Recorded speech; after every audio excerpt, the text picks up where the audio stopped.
নমস্কার বন্ধুরা, সকলকেই স্বাগত জানাচ্ছি। আশা করি সকলেই ভালো আছো। আজকে আমি বানাবো পুঁই চিংড়ি বা চিংড়ি কুমড়ো দিয়ে পুঁই শাকের ঘন্ট। এটা অনেকেই বানাতে পারো, আমি যেভাবে বানাবো সেটাই তোমাদেরকে শেয়ার করব। প্রথমেই আমি পুঁই শাক নিয়ে নিয়েছি। পুঁই শাকটা এরকম করে কেটে ভালো করে ধুয়ে নিয়েছি। আর নিয়ে নিয়েছি দুটো আলু, এরকম টুকরো করে কেটে নিয়েছি।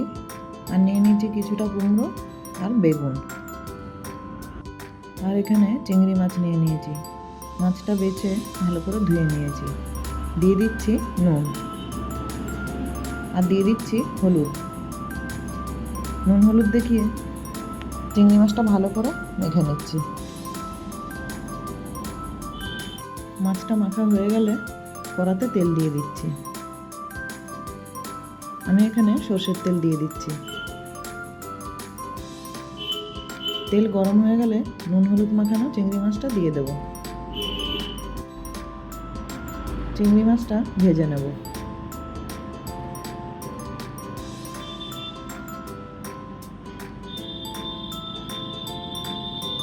চিংড়ি মাছটা লাল করে ভাজা হয়ে গেছে, এবার তুলে নেব।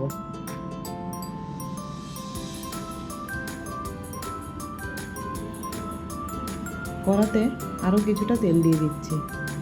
দিয়ে দিচ্ছি শুকনো লঙ্কা আর দিয়ে দেবো পাঁচফোড়ন।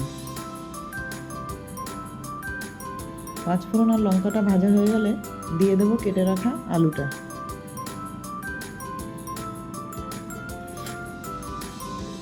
আলুটাও ভেজে নিচ্ছি।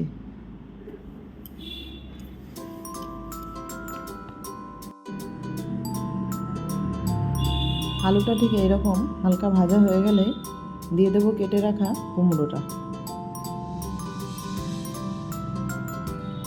আর দিয়ে দিচ্ছি বেগুনটা।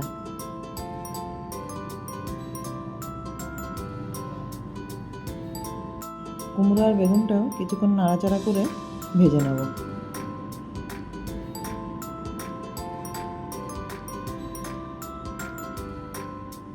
দিয়ে দেব 3-4টে চেরা কাঁচা লঙ্কা আর দিয়ে দিচ্ছি 1 চামচ আদা বাটা।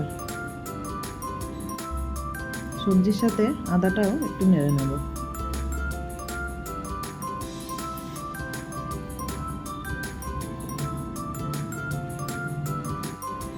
এই সময় আমি একটা মশলা রেডি করে নেব।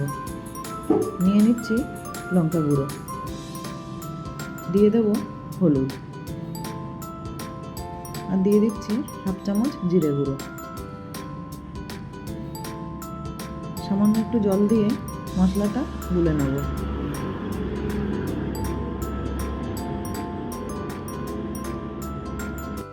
এই সময় সবজির মধ্যে মশলাটা দিয়ে দেব। মশলাটার সাথে সবজিগুলো ভালো করে কষিয়ে নিচ্ছি।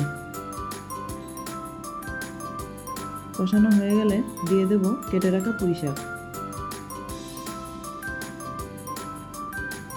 দিয়ে দেব পরিমাণ মতো নুন।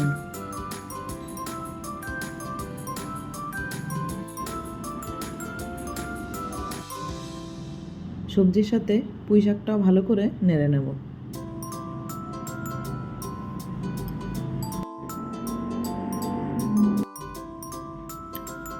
এই সময় একটা ঢাকা দিয়ে কিছুক্ষণের জন্য ঢাকা দিয়ে দিচ্ছি। পুঁই শাকটা খুব তাড়াতাড়ি নরম হয়ে যাবে। এবার ঢাকা খুলে দেখে নিচ্ছি আর পুঁই শাকটা একটু নেড়ে নেব।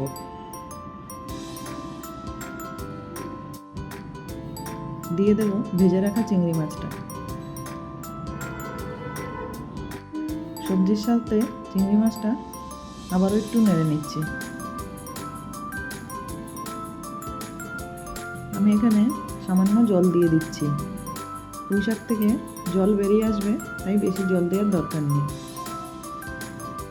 একটু নেড়ে নিয়ে 10-15 মিনিটের জন্য আমি ঢাকা দিয়ে দেবো। এবার ঢাকা খুলে দেখে নিচ্ছি।